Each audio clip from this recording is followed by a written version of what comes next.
நீண்ட இடைவெளிக்கு பிறகு மத்திய அமைச்சர் மாண்புமிகு பியூஷ் கோயல் அவர்களை இன்றைய தினம் நாங்கள் சந்தித்து பேசினோம். கிட்டத்தட்ட தமிழகத்தில் இருக்கின்ற நிலவரங்கள் குறித்து அவர் கேட்டறிந்தார். 2026 சட்டமன்ற பொதுத் தேர்தலில் அதிமுக, பாரதிய ஜனதா மற்றும் என்டிஏ கூட்டணியில் அங்கம் வைக்கின்ற கட்சிகள் ஒருங்கிணைந்து எப்படியெல்லாம் செயல்பட வேண்டும் என்ற கருத்தை பரிமாறிக்கொண்டோம். அடுத்த ஆண்டு நடைபெறுகின்ற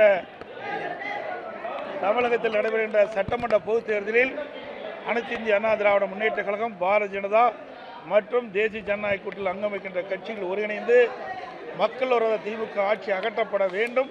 அதற்கான திட்டங்களை நாங்கள் இப்பொழுது ஆரம்ப கட்ட பேச்சுவார்த்தை நடத்திக்கின்றோம். இன்றைக்கு தமிழகம் முழுவதும் மக்கள் ஒரு கொந்தளிப்போடு இருக்கின்றார்கள். இந்த ஆட்சியை, திராவிட முன்னேற்ற கழக ஆட்சி அகற்றப்பட வேண்டும்.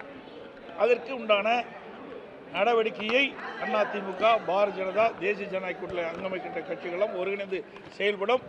அடுத்த ஆண்டு நடைபெறுகின்ற சட்டமன்ற தேர்தலில் அதிமுக, பாரதிய ஜனதா தலைமையில் அமைக்கப்பட்ட கூட்டணி மிகப்பெரிய வெற்றி பெற்று ஆட்சி அமைக்க என்பதை தெரிவித்துள்ளது.